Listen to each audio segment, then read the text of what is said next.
गुण होना चाहिए। महाराज हनुमान जी के लिए लिखा है, विद्यावान गुणी अति च। गुण आ जाता है तो भगवान राम का दर्शन हो जाता है। अष्ट सिद्धि नव निधि के दाता हैं हनुमान जी महाराज, लिखा है अष्ट सिद्धि नव निधि के दाता असबर दीन राम रसायन सदा रहो। अब विचार करिए, जिनके पास में अष्ट सिद्धियां नव निधियां हो, सब कुछ है, उसके बाद भी हनुमान जी की स्तुति कर रही है।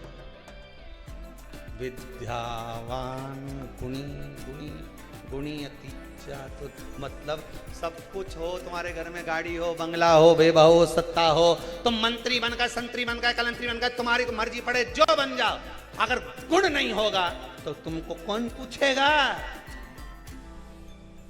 राजा के सिंहासन पर बैठ जाओ, कुर्सी पर बैठ जाओ, अध्यक्ष उपाध्यक्ष बनकर बैठ जाओ, गुण होगा तो लोग पूछेंगे, गुण नहीं होगा तो कौन पूछेगा। विद्यावान गुणी अति राम करिए प्रभु चरित सुनने को रसिया राम लखन सीता मन वसिया सूक्ष्म रूप विकट रूप आपके भीतर गुण होना चाहिए। साहब मेरा छोरा बड़ा गुणी है, साहब मेरी छोरी बड़ी गुणी है, मेरी बहू बड़ी गुणवान है। गुण कौन सा होना चाहिए? सबसे पहला गुण कौन सा? सबसे पहला गुण कौन सा है? उसकी नम्रता। कौन सा गुण है? जम के बोलिए जरा। नम्रता। जितने आस्था पर कथा सुन रहे हो, जितने मोबाइल पर कथा सुन रहे हो, आज कथा का छठा दिन है, कल कथा विराम हो जाएगी। इस व्यासपीठ से केवल इतना सा निवेदन करूंगा, हनुमान जी की स्तुति करने से पहले एक बात याद रखना, अष्ट सिद्धि नवनिधि श्री हनुमान जी के पास थी, पर सबसे बड़ी निधि थी गुण। हनुमान जी के पास में गुण था। चना अकेला खाओगे अटक जाएगा, गुड़ के साथ खाओगे अटकेगा नहीं। गुण तुम्हारे भीतर होना चाहिए। जब भीतर गुण होगा, कुछ अच्छा होगा। सबसे पहला गुण है तुम्हारी नम्रता। झुकना सीख जाओ। एक नदी ने समुद्र से जाकर कहे, समुद्र सुन, मैं बहुत बड़ी नदी हूं, बहुत वैभव है मेरा, बहुत वैभव, बोल तुझे क्या चाहिए। समुद्र के मुझे कुछ नहीं चाहिए, मेरे पास सब रखा है, रतन माणिक मोती सोना चांदी हीरा पन्ना सब समुद्र में। कोई निकालने वाला चाहिए? शिव महापुराण में तो सब कुछ धरा है, निकालने वाला चाहिए। कहने वाला तो कह देगा कि काली मिर्ची कहां लिखी है, निकालने वाला चाहिए। पढ़ो 57वें नंबर का श्लोक 14वें अध्याय का, निकालो और पढ़ो, निकालो। समुद्र पार है, निकालना होगा। समुद्र में डूबोगे मर जाओगे, शिव पुराण में डूबोगे तर जाओगे। ये वो समुद्र है, निकालो। एक एक अंश निकालो शिव महापुराण का, कि सरसों चढ़ाने से क्या होता है, काली मिर्च चढ़ाने से क्या होता है, शिव जी पर लौंग चढ़ाने से क्या होता है, सफेद पुष्प चढ़ाने से क्या होता है, सरसों का फूल चढ़ाने से क्या होता है, शमी पत्र चढ़ाने से क्या होता है, बेल पत्र चढ़ाने से क्या होता है। एक एक चीज निकालो। समुद्र कह रहा है मेरे पास सब कुछ है, मुझे नहीं निकाल, नहीं बोली, मुझे नहीं चाहिए। नदी के तुम मुझे जानते नहीं, मैं बहुत बड़ी नदी हूं, बहुत बड़ी नदी। अच्छा, व्यक्ति जब डोंडी पीटे नहीं अपनी बात का, मैं ये कह दे मैं राजा। अच्छा, डोंडी पीटे जब कह नहीं तो मैं राजा, फालतू की बात नहीं सुनूंगा। साधारण व्यक्ति से तो मिलता ही नहीं। राजा केवल किससे मिले? राजा से ही मिले। इतना में कहीं का खेद है साहब, हम झारखंड से आए, निमंत्रण देने आए। क्या हमारे यहाँ का राजा तुमसे मिलना चाहता है? झारखंड में कहाँ रहते हो? जंगल में। वहां कौन सा राजा मिलना चाहता है? जंगल का राजा। जंगल का राजा कौन? वो भी राजा, तू भी राजा। तू के मैं राजा से मिलूं? चल, तू ही बोला मैं राजा से मिलूं, और उसने कह दिया मैं राजा से मिलूंगा। चल, हमारे यहां के राजा से मिल रहा है। अब ये राजा वो राजा के पास जाके टिक जाए 15 मिनट, दादा आगे तो बोलूंगा ही नहीं। बस 5 मिनट 15 मिनट भी बहुत बड़ी बात होगी। उन्हें एक बार धाड़िया नहीं, एक बार जम के धाड़ा नहीं तो ये राजा की तो सिट्टी पिट्टी। अब कहने वाला तो कुछ भी, बड़ी बड़ी बात करने वाले अपनी अपनी बड़ी बड़ी बात कर देते, खूब बड़ी बड़ी बात करे। साहब ऐसा हमारा मकान, हमारी बिल्डिंग ऐसी जोरदार, देखो तो सरी क्या जोरदार हमारी बिल्डिंग, हमारा मकान इतना बड़ा, इतना जोरदार, इतना जोरदार। और एक दिन चींटी आकर के दे, तुम्हारा मकान में तो मैं खूब घूम के देख ली, मेरे मकान में घुस के बता। चींटी बोल दे, जो ज्यादा बड़ी बड़ी बात करे नहीं तो इनके छोटा ही व्यक्ति सही करे। चींटी बोल दे कि तुम्हारा मकान में तो मैं दिन भर घूमूं, तू मेरे मकान में घूम के बता, अगर दमदार है तो घुस। बस चींटी का मकान में घुस के बता।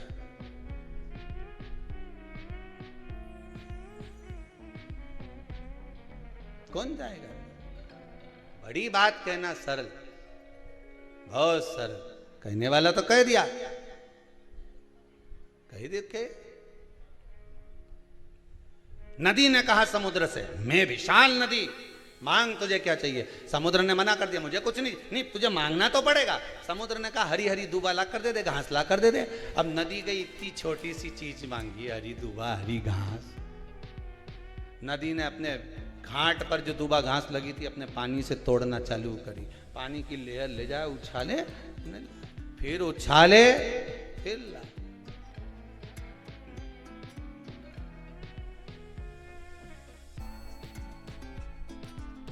फिर उछाले, फिर ला।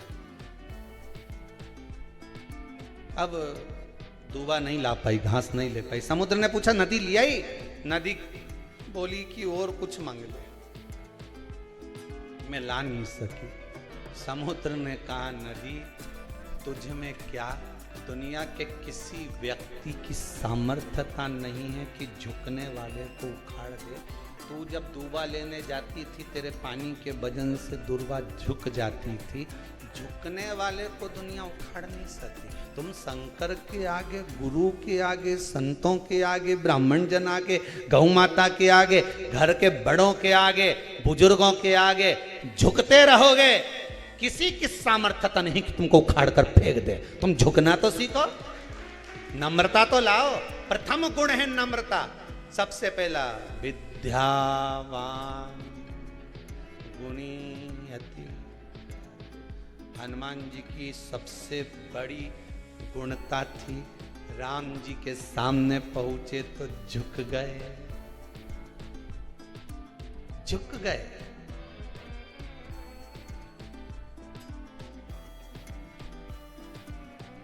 मेरे हनुमान ब्राह्मण का रूप रख कर गए थे। सबसे पहले जब सुग्रीव के दरवाजे पर राम जी पहुंच रहे थे, ब्राह्मण का रूप रख कर गए और राम जी के सामने झुक गए। राम क्षत्रिय है, हनुमान ब्राह्मण बनकर गए। दुनिया के लोगों ने कहा बताओ ब्राह्मण होकर क्षत्रिय के आगे झुक रहा है? नहीं नहीं नहीं नहीं, झुकना गुणवान की निशानी है। जो गुणी होगा, विद्यावान गुणी। अब यहीं देख लो, रावण में कहीं का गुण था? विद्वान था रावण। आज भी लोग कहते हैं बहुत विद्वान था रावण। रावण संहिता में लिखा है रावण बहुत विद्वान था, पर गुणी था? अगर गुणी होता, झुकना सीख जाता, तो राम जी के चरणों में जाते इसी दंडवत कर लेता, प्रणाम कर लेता, साष्टांग कर लेता और झुक कर कहता प्रभु गलती हो गई, क्षमा चाहता हूं, बहुत बड़ी गलती हो गई प्रभु, नाथ मुझे क्षमा कर दो। अगर गुणवान होता तो पूरी लंका को बचा लेता, गुणवान होता पूरे वंश को बचा लेता, गुणवान होता सोने की नगरी को बचा लेता, गुणवान होता तो अपने भाई को लात मार कर नहीं निकालता, गुणवान होता तो अपने बच्चों को बचा लेता, गुणवान होता तो परिवार को नष्ट होते हुए नहीं देख पाता। पर गुण नहीं था नहीं। और यह गलती तुम मत कर जाना रे, जितना लोग कथा सुन रहे हो शिव महापुराण की, यह गलती मत कर जाना।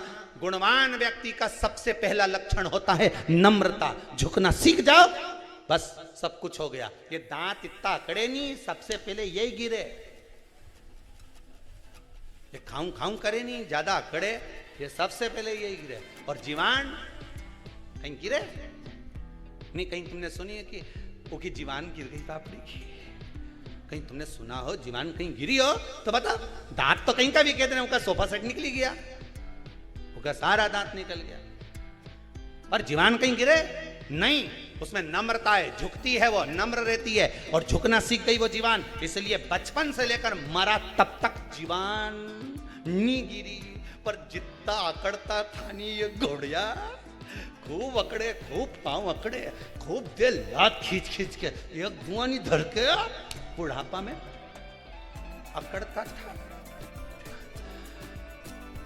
टीवी में देख लो, कोई सा तेल मिल रहा हो तो मंगवा लो।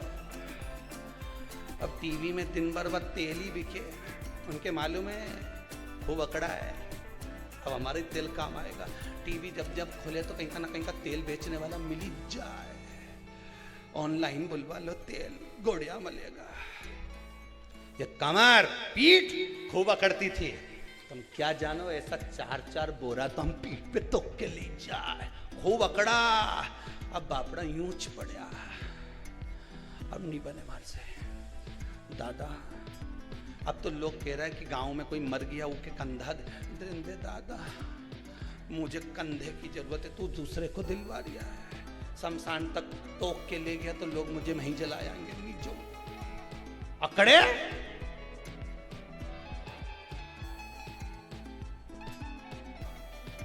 कितना अकड़ोगा? झुकना जीते की पहचान है, अकड़ना मुर्दे की शान। क्यों अकड़ो? कौन ने कहा अकड़ो? बहुवन कह दे मम्मी तुम चुप रहो, मारा मामला में मत बोल जो। माँ भी कह दे अकड़ ले, तुझे तो थारी औलाद ही झुकाएगी, अकड़ ले। और बाद में जब छोरा होने ऐसा ऐसा ज्ञान देनी तो फिर इतना ज्ञान दे बेटा हो, तब माँ बोले फिर हमारी सारी अकड़ धरी की धरी ले गई। क्या करे अकड़ का? जिस पेड़ में आंवला लगे उसकी डाली झुक जाए, जिसमें संतरा लगे उसकी डाली झुक जाए, केरी लगे तो डाली झुक जाए। फलदार वृक्ष झुकता है, जी में फल ही नहीं रहे वो नीलगिरी का पेड़ यूंच खड़ा, फिर जो हवा चली पटक दिया नीचे। अकड़ना नहीं। ये बहुत सारा ये जो सेकंड लेयर में गया ही नहीं, कोरोना की सेकंड लेयर में अकड़ में ही गया। क्या होगा? हमारे फालतू की बात के तो टीवी में जबरदस्ती डराता फिरे वे कि मुंह पे मास्क लगाओ ने, हाथ से सैनिटाइज करो ने, दूरी बना के चलो। आधा तो अकड़ में चले गया। दुकान बंद नहीं करी के दुकान बंद कर दो, मत माल बेचो नहीं तो तुम्हारा माल निकली जाएगा। पर नहीं माना, अकड़ में रह गया और अकड़ में रह गया, चले गया। अकड़ नहीं करता तो बात दूसरी पर अकड़ा। मैं तो अभी आऊं बाजार से, 2 मिनट में जाऊंगा ना, दूध की थैली लेके जाऊंगा, तो दूध पीना जरूरी है, अभी जाऊं। और दूध की थैली के चक्कर में खीर बढ़ गई।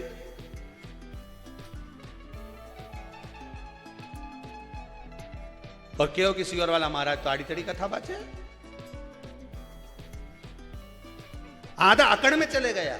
क्यों गए अकड़ में? मैं जाऊं, मैं हूं नहीं, मैं चौराहे पे खड़ा हूं, मैं सब काम करवा रही हूं, मैं ये करूँगा, मैं वो करूँगा, और मालूम पड़े कहीं से ले आया और मालूम पड़े बीमार पड़ गया और बेचारा पूरा घर के हिला के रख दिया। घर में कोई नहीं बचे, परेशान हो गए सारा घर का। अरे इंसान से तो गया नहीं गया, धन से भी चले गया, पूरा धो दिया। देखो हॉस्पिटल मैंने, डॉक्टर मैंने, बीमारी में कितना धन लगाए साहब। लोगों की दशा तो देखो, खाने तक का नहीं बचा है, इतना धोया और तो भी इंसान नहीं बचा पाया, तो भी नहीं बचा, अकड़ में चले गया। मैं हूं, मैं कर लूंगा, मैं कर लूंगा, मैं कर लूंगा। अरे घर में बैठा रहता है, थोड़े दिन ये विचार कर लेता कि कहीं नहीं मैं तो रामायण पढ़ूं, शिव पुराण महाराज बाचे तो मैं भी शिव पुराण पढ़ के देखूं, मैं भी पढ़ के देखूं शिव पुराण। पढ़ लेता है शिव पुराण। हिरण्यकशिपु का भाव, बस गुण होगा तो जीवन का आनंद होगा। हिरण्यकशिपु आया घर पर, देखा धर्म पत्नी नहीं है, कहां गई? इंद्र ले गए। इंद्र के यहाँ गए, पत्नी कहाँ है? नारद जी ले गए। नारद जी ने हिरण्यकशिपु की पत्नी के गर्भ में जो बालक था उसको गुणवान बना दिया था। सबसे पहला भाव दिया था कि झुकना, प्रणाम करना, नमन करना। सबको प्रणाम कर, कुछ नहीं जाएगा प्रणाम करने में, नमन करने में, झुकने में कुछ जाए? कुछ नहीं जाए। प्रणाम करके तो देखो,